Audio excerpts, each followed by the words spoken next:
Hi everybody, welcome back to my channel. This is the second video in a two-part series to help you on your hysterectomy recovery journey. If you've had a hysterectomy recently or you have one coming up, follow along with me in this video as I guide you through two sets of exercises to help with jump-starting your recovery process. The first set of exercises in this video will be for the early recovery in the first 4 weeks, and the second set are for you to start after those initial first 4 to 6 weeks. I'm Alex Hill, I'm your physical therapist for everything pelvic health. Make sure that you subscribe to my channel and turn on those notifications for more videos to help you with healing and optimizing your pelvic health.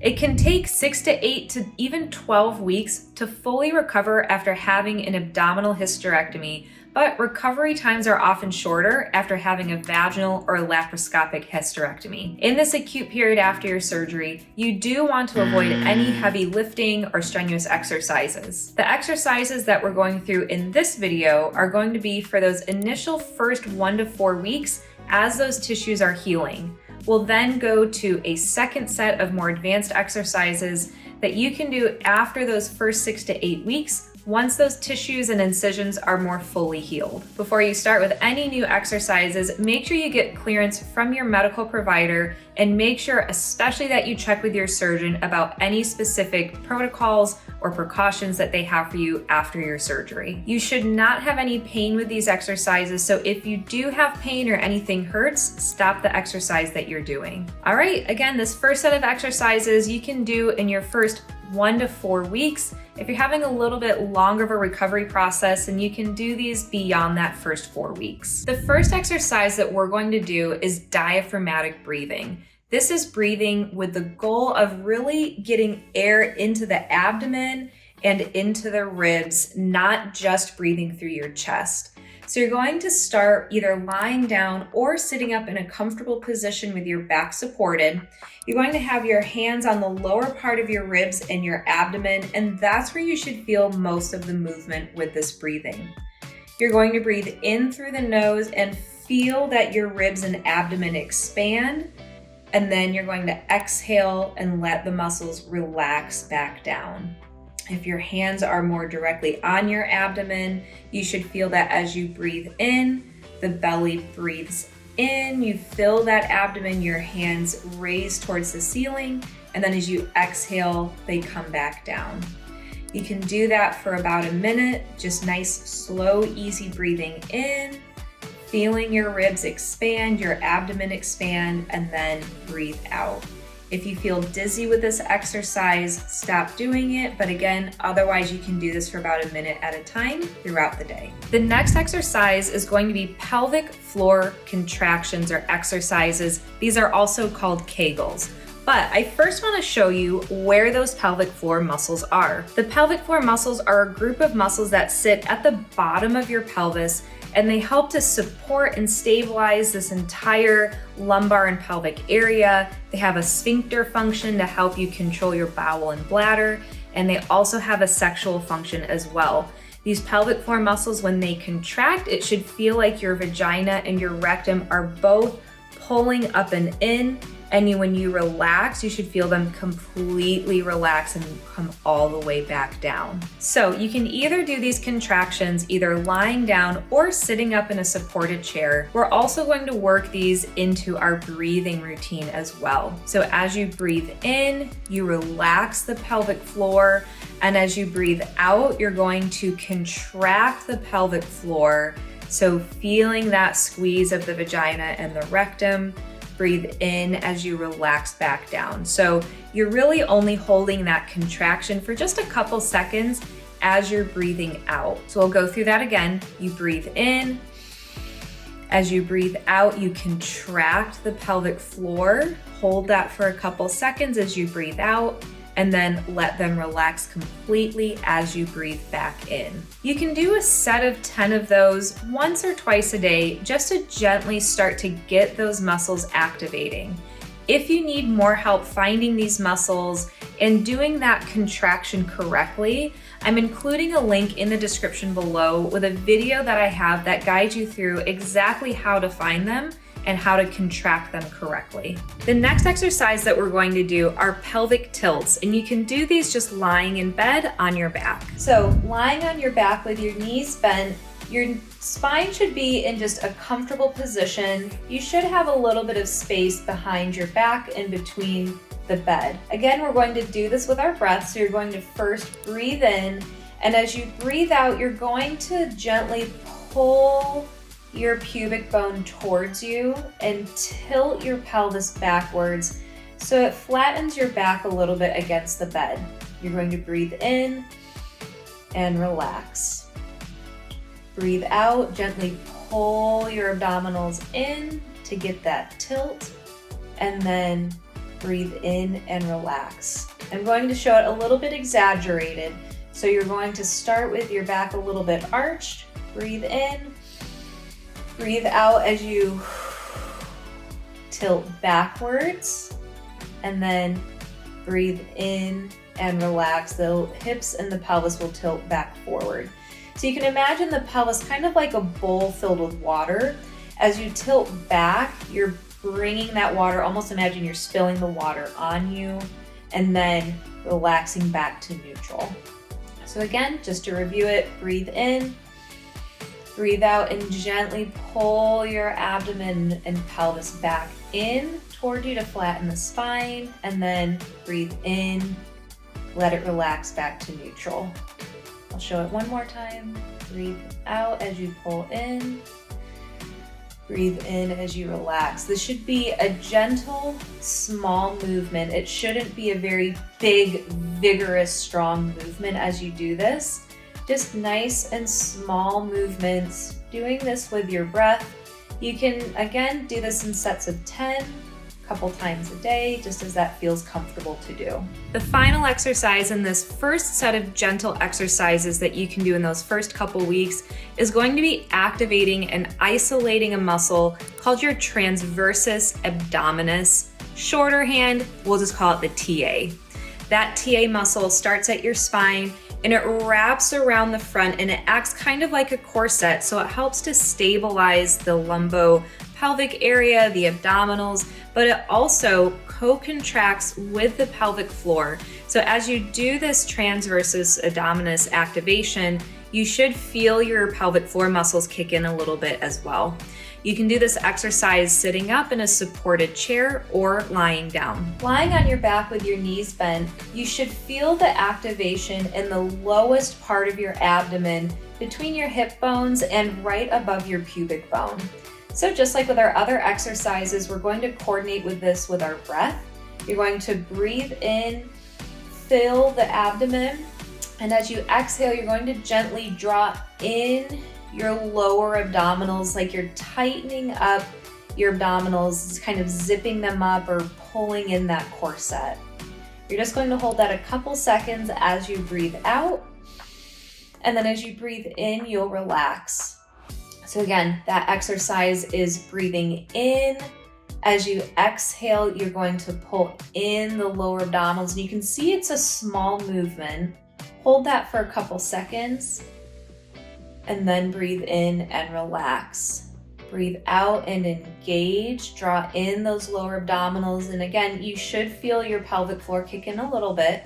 And then breathe in and relax. This exercise is different from the pelvic tilt, where we are actually tilting our pelvis back.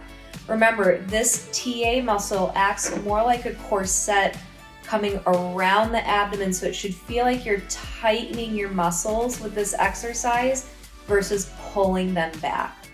You can do this exercise, again, sets of 10, engaging that lower abdominal, and then hold that for a couple seconds and relax. Those sets of 10 you can do a couple times during the day with what feels comfortable. If you're doing that transversus abdominis exercise sitting up, then again, you want to feel that movement in the lower part of your abdomen. You breathe in, exhale, and draw in those lower abdominals, kind of like you're cinching them together. All right, now that you are at least 4 to 6, maybe even 8 weeks out from your surgery, now you can start with these more advanced exercises to help with strengthening your core and getting you back to functioning like you want to. This first exercise in the set of more advanced exercises is going to be a progression of the last exercise we did with activating and isolating that transversus abdominis contraction.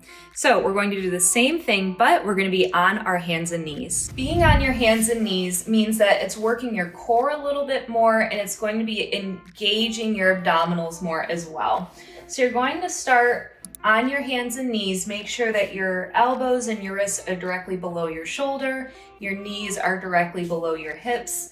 We're going to do that same breathing sequence. So you're going to breathe in, relax your belly. As you breathe in, fill it up.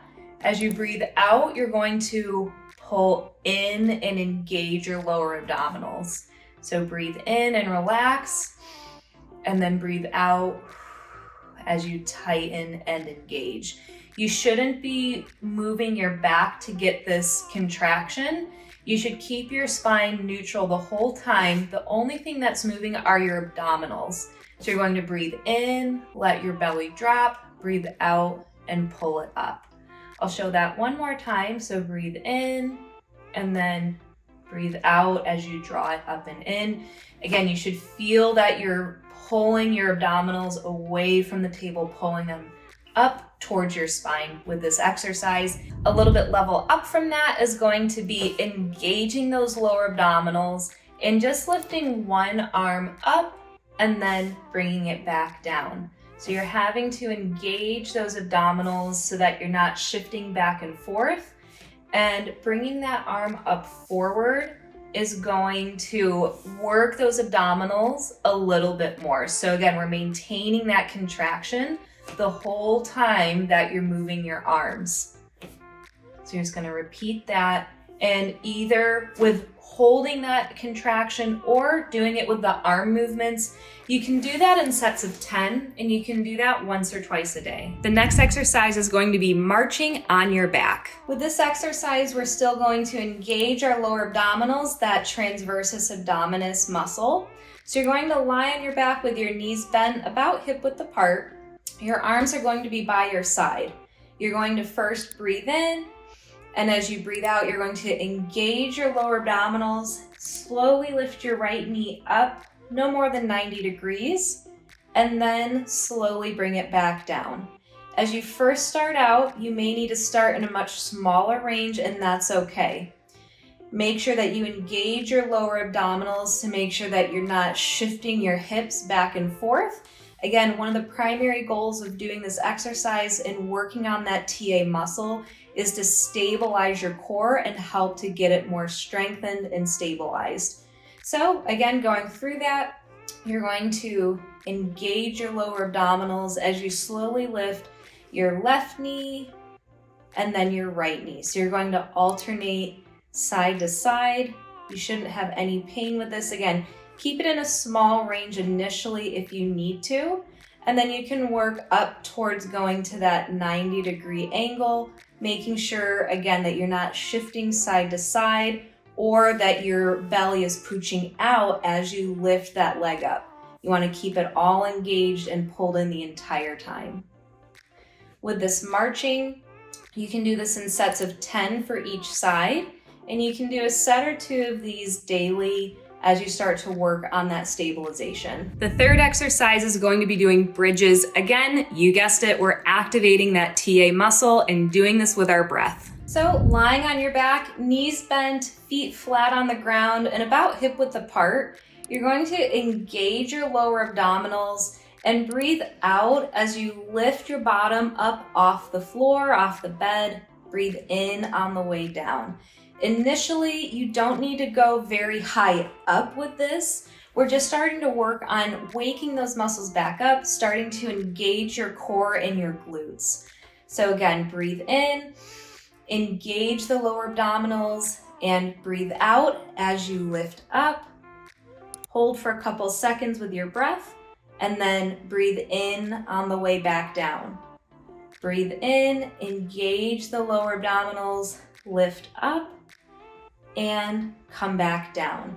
You should be moving your spine and your hips both at the same time, bringing them up and bringing them back down at the same time, not holding your breath. You can do this exercise a set or two daily, or if you want to do 3 sets of 10, then you can do that every other day, just making sure you're not overdoing it with this exercise as you start your healing recovery. And finally, the last exercise are going to be mini squats. You should do this while holding on to either a countertop or a table or a sturdy chair, just as you start to get back into doing this movement. So standing up tall, facing a chair or a table, you're going to have your feet about hip width apart.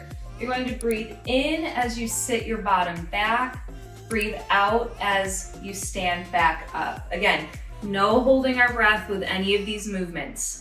Breathe in on the way back, breathe out on the way back up.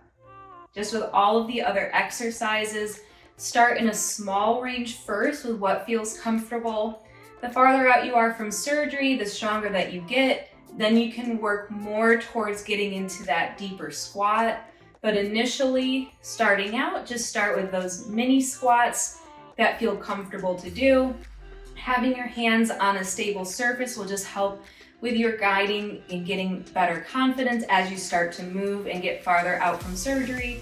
You can take your hands away from that surface. Just with the other exercises, you can do this in sets of 10. You can do this a couple times a day because we're just doing just small movements with this exercise. And again, no pain, no holding your breath with this movement. All right, I hope that you found this video helpful in preparing for and having a successful post-op experience after your hysterectomy to help you heal and get stronger safely and effectively. Please like this video and subscribe for more pelvic health videos to get you moving better.